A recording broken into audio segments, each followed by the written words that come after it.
Marceau. Now, I know you fucking lying. Thank you for clicking on the video. Welcome back to the channel. This is another review for Love and Marriage Huntsville, Season 3, Episode 11. I now pronounce you depressed. Marceau say he depressed, y'all. We buying it? Because in my mind, all I heard was excuse, another excuse. Here go another one. Excuse. All the excuses in the world. But anyway, let's get to the review. So Kimmy is talking to Maurice about Destiny and Tiffany going at it, the night before. She felt like Destiny was way too upset about something very small. I'm going to go on and agree with Kimmy with that one. Destiny, she just don't like Tiffany. And when you don't like somebody, anything they do is going to trigger you. Anything they say, anything they do, anything they wear, whatever, anything concerning Tiffany, Destiny going to be triggered by it. She's going to be, upset. And so Kimmy didn't understand why Destiny was that upset. I didn't either. I mean, it wasn't even a situation that concerned her. It wasn't anything that involved her, and yet she was very angry. Tiffany is in her room talking to Lewis about Destiny's, her comment, when she said, keep it up and I'll drag you, the whole threat to drag her. She's surprised by that because she didn't feel like it was that, that big of a deal. Lewis as well is like, damn, it got that heated. It got that heated. So Tiffany is just confused because in her mind, she's not being confrontational at all. Tiffany, now you another one that's playing around. You and Marceau are playing. And y'all not about to play with me. Tiffany, you know good and well that being passive aggressive is just as bad as being aggressive. All overtly and whatever. It's the same thing. It's nobody's gonna take it lightly because you think that you're not being confrontational like you are. You're being very confrontational. It's very condescending, and I understand why Destiny gets annoyed by Tiffany and the things that come out of her mouth. I get it, but still, Destiny, why you letting this lady get all up in your crawl? Don't let her get to you like that, especially when she's not even directing her bullshit to you. Destiny and Melody, they sit down and talk. They always have to rehash why Tiffany and Destiny just couldn't get along. I don't know why we always have to have a conference after every encounter, but they do. And Melody doesn't know where she stands. She's like, I don't know if you like her. Do you like her? Do you not like her? Destiny says that they have their moments. She feels like she's new for one, and she's too vocal. And Melody is like, high five, girl, that's you too. You're very vocal. And when you were new, you were very much, coming in, having your opinions and saying what you wanted to say. When it came to she and Kimmy, it was the exact same thing.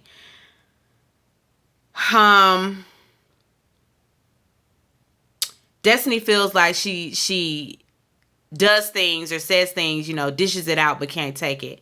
And Melody's like, well, why do you feel like that? Why do you feel like she can't take it? And Destiny's like, well, I don't know, really. We never have a chance to, flesh it all out because her bodyguard always jumps in. Bodyguard. And see, Destiny, that's the passive aggressive stuff that you do. Maybe I should just fall back because I'm not in their friendship. And I'm talking about Melody and Destiny. I'm not in their friendship, so I don't know the ins and outs. Maybe that's something that they do with one another, and it obviously doesn't bother Melody because she never says anything to Destiny about it. But Destiny can be very passive aggressive and condescending as well, very much. So I don't, and maybe that's what annoys her the most about Tiffany is because they are so much alike. Melody chalks it up to jealousy. She just feels like Destiny may be feeling a way about, she and Tiffany being as close as they are. Back in Tiffany's room, She's still talking to Lewis about Destiny. You know, she doesn't like that she has to change who she is authentically. You know, she's transparent. And so if y'all can't handle the transparency, then, you know, like, I don't know if this is the group for her. Because she don't want to have to dumb herself down. Lewis tells her she's great. You know, he upholds Tiffany and all her bullshit. And so Lewis, of course, is like, oh, girl, you a good person. You're a good friend. You know, like, people would be lucky to have you as their friend. And if they not, then, you know, they can just get lost. Instead, he should have been telling her, now, Tiffany, you probably shouldn't have said that. You probably shouldn't have ran back what I told you. You know, our pillow talk is our pillow talk. You ain't supposed to go run and tell their wife. You know, like, that's like my husband and I pillow talk. Because every couple does it. Every couple lays up in bed and talks about their friends. Every last one of them. So that's why you have to be careful with what you share. Because it might get back to your friend's wife or it's going to happen. It's going to happen. And so you have to, you know, protect what information you do share. And when it came to something like that, she shouldn't have been running back to Tisha like, girl, your man was talking to my man and he was like, he felt like he was insecure. Like, all of that was unnecessary. So I'm going to need for Lewis to stop making it seem like Tiffany is some victim and, you know, people are picking on her. No, that's not so. That's not so.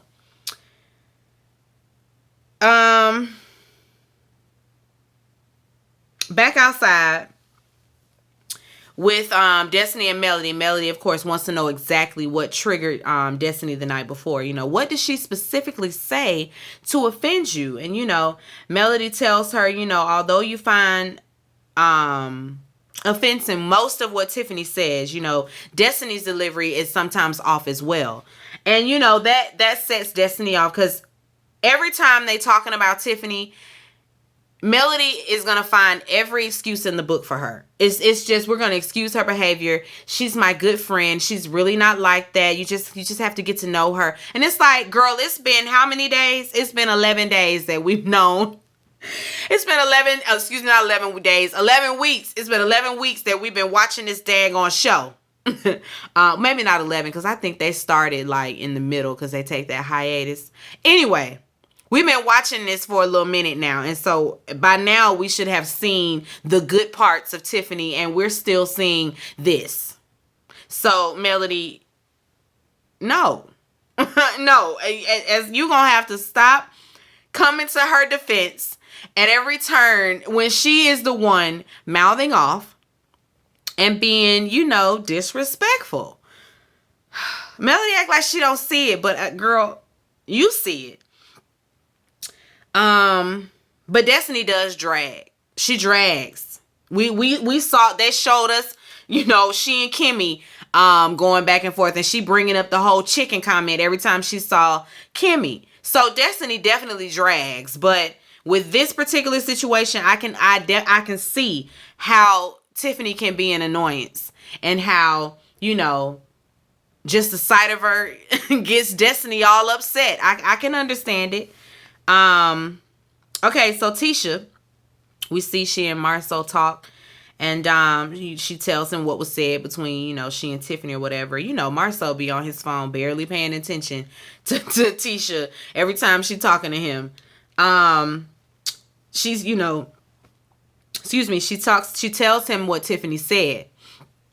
Tiffany bringing back, you know, their whole the conversation amongst guys.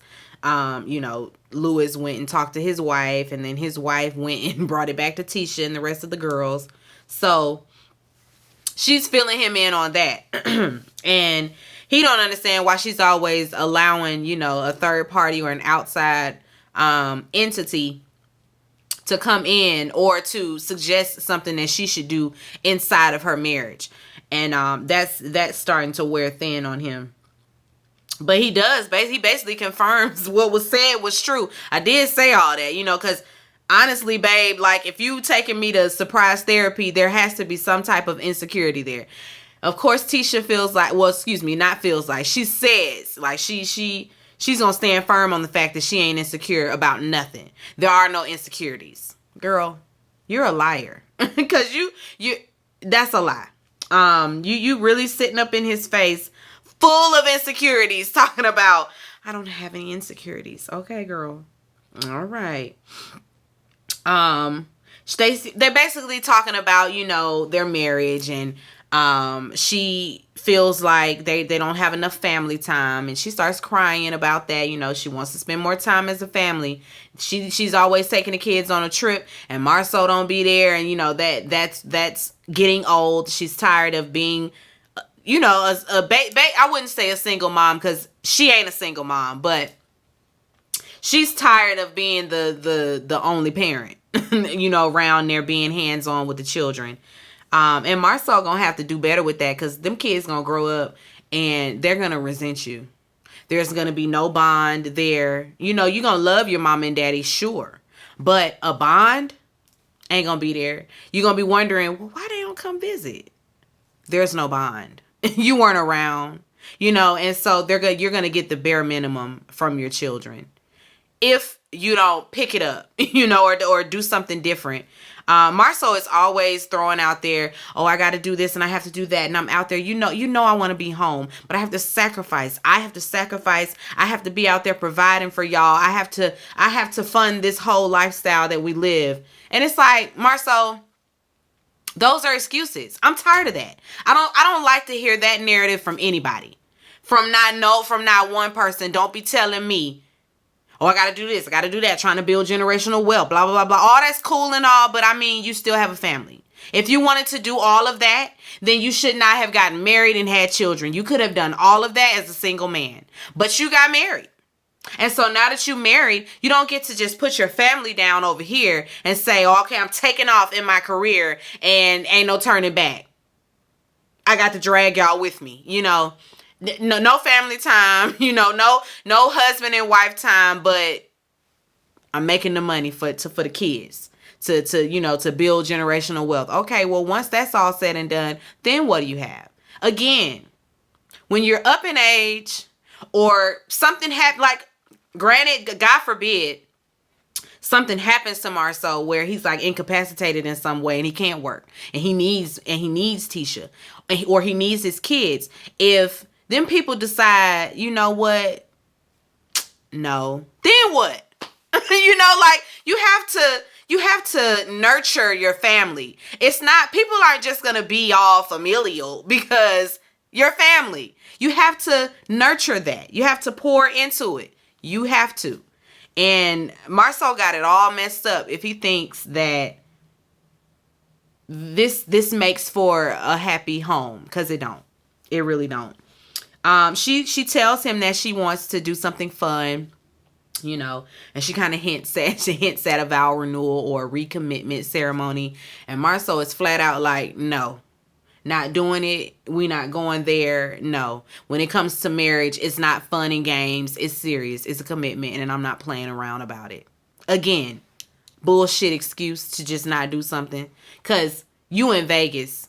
And that's just what the people do in Vegas. Get drunk at the club and then go marry somebody. It's a joke. It's shits and giggles. Okay? It's not that big of a deal. Like, you cannot possibly take yourself that serious.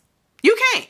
Just say, no, I don't want to do that. Just say that instead of making all these dumbass excuses. Anyway, I'm moving on with them.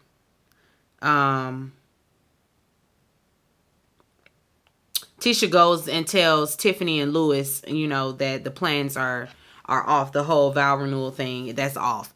Tiffany and Louis act like they didn't even hear nothing she said. And she tells them, Marceau is just not really for it. And they're like, so I think you should do it anyway. I think you should go anyway. I think you should take him anyway. Just, really putting the pressure on. And it's like, Tisha, girl, you know that man. And so don't play. Don't mess around and embarrass yourself because you want to listen to Tiffany and Louis. Okay, they all get dressed to go to dinner. On the bus, Melody's spilling tea about the night before, and Marceau mentioned that threesome again, so he really want that threesome, Tisha. Go on and get it to him, okay?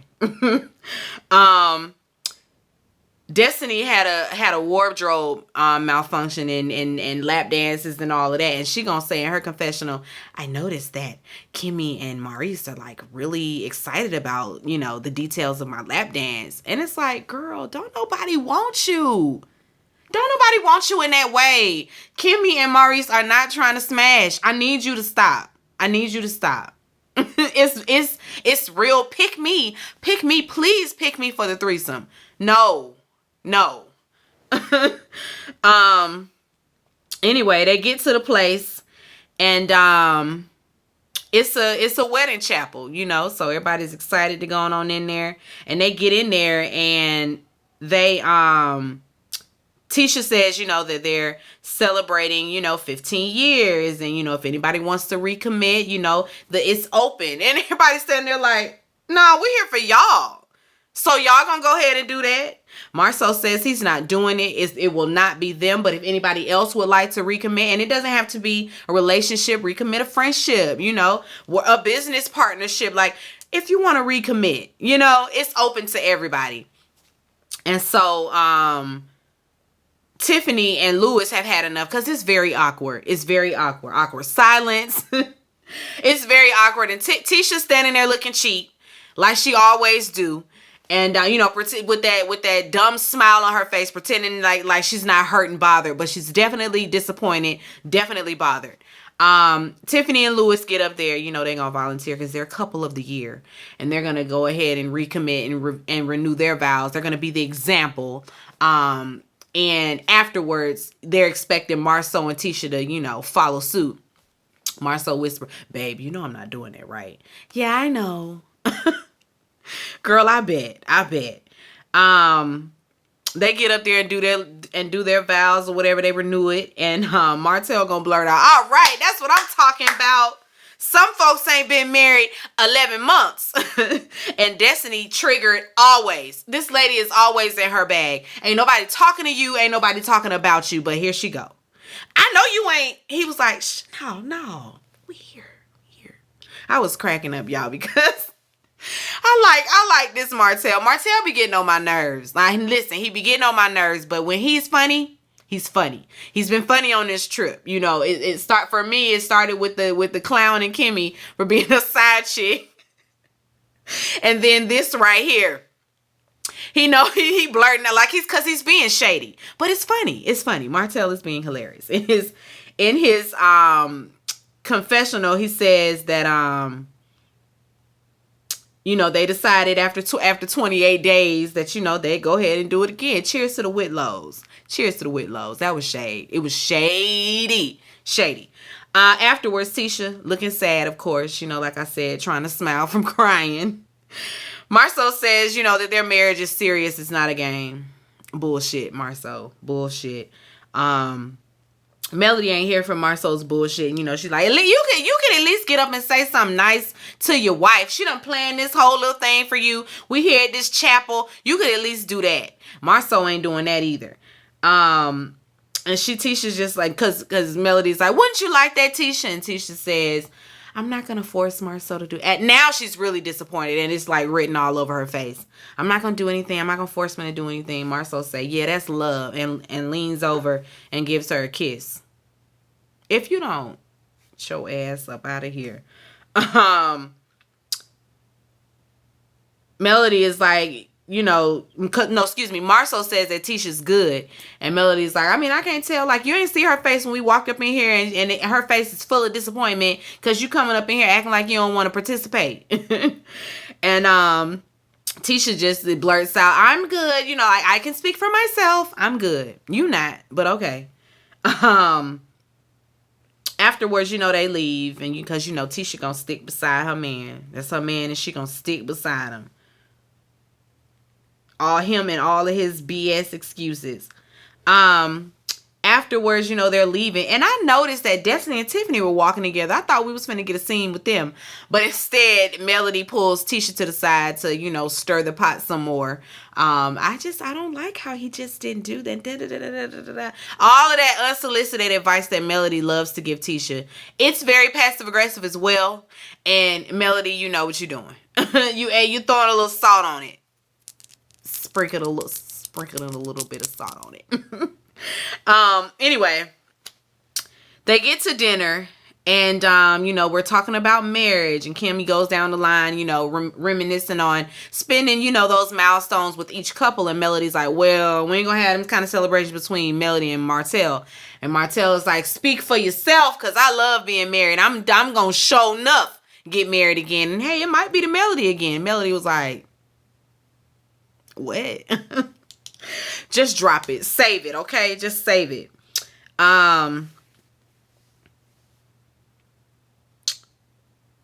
He makes a toast to happiness, and Melody is like, happiness? How you gonna say you want people to be happy, but you told me you hope somebody get with me and break my heart? Like, how you gonna say that? And then she gonna ask Marceau, and now we got to deal with Melody and Martell's drama again.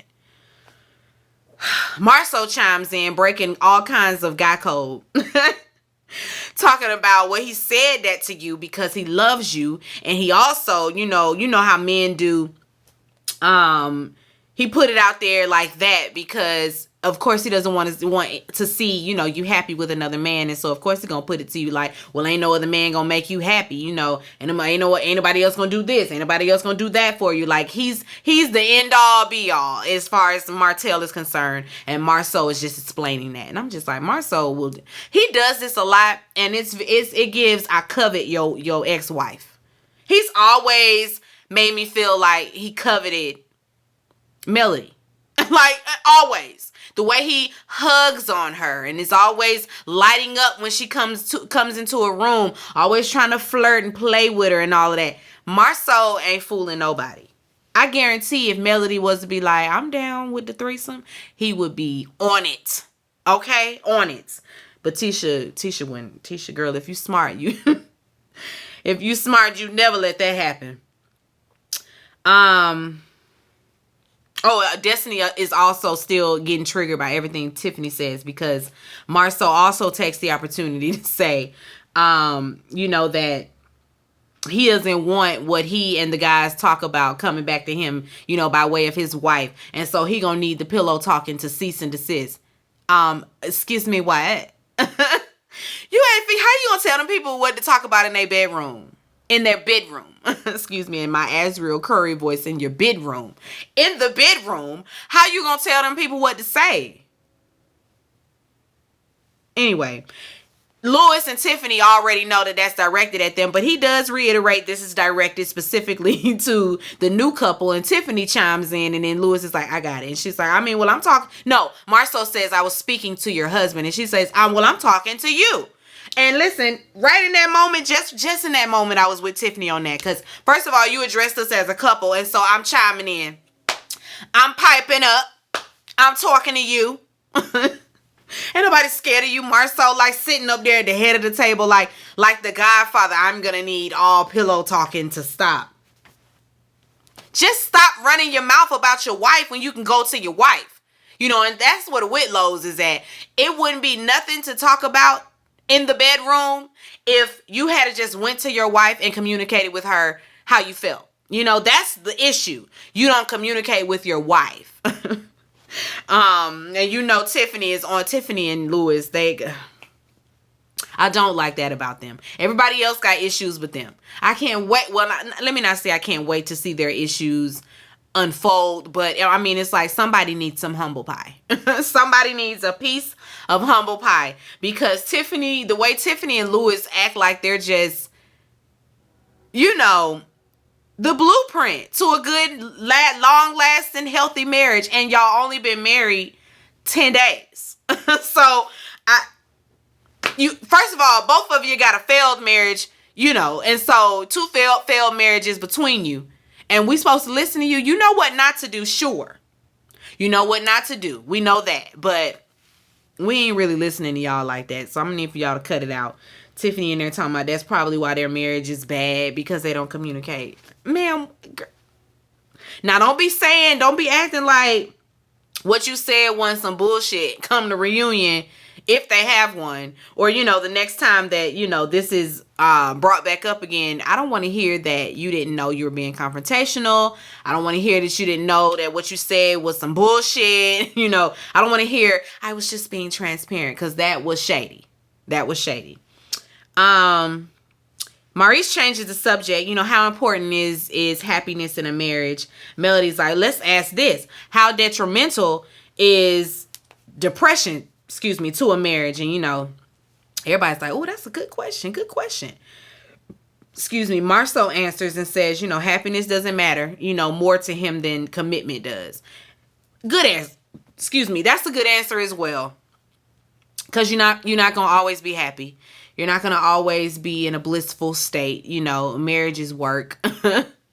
And it's a commitment. That is when the commitment comes in, when you ain't happy. When you looking at him and it's like, I really can't stand your ass.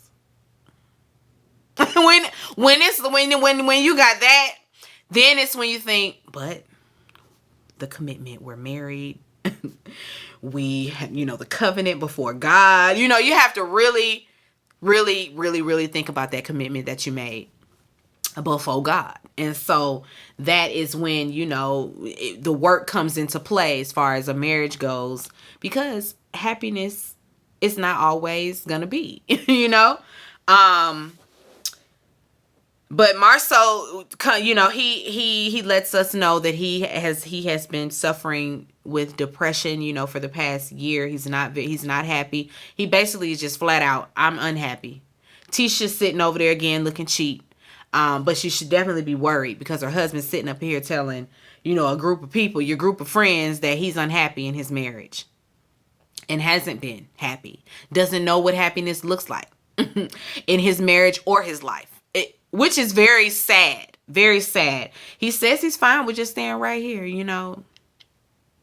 stagnant, just steady, just right here, no happiness though, but he's content.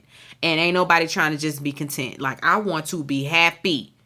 Okay? And so you got to do what you can do to attain the happiness. You have to do what you got to do. As a couple, it can't just be Tisha saying, let's go to therapy, because she wants to be happy as well. And I'm sure if Tisha would be honest with us and herself, then she would realize she ain't happy too. And so the both of y'all unhappy asses can go to therapy and get it right. But Marceau's so damn stubborn that I don't know if that's going to happen. I really hope that they can make it, because he don't want to put in no work. So I don't know. That's where we end though. The end. We will be praying. We're going to be praying for Tisha and Marceau's marriage. I'm going to be praying that Marceau, comes out of this depression. I'm going to be praying. No, like for real. Because don't nobody need no depressed partner, no depressed spouse. That's not good for the kingdom. That's not good for the glory of the kingdom. It's not gonna be good for nobody if daddy is depressed. So we praying for you, Marceau, okay? Because that's not it. That's not it. Okay, that's it. Oh, I had down here Lewis was trying to be a counselor. I mean, Lewis always got a follow-up question. Okay, he always got a follow-up question. I guess Lewis, he say, I'm just trying to help. I'm just trying to be the example.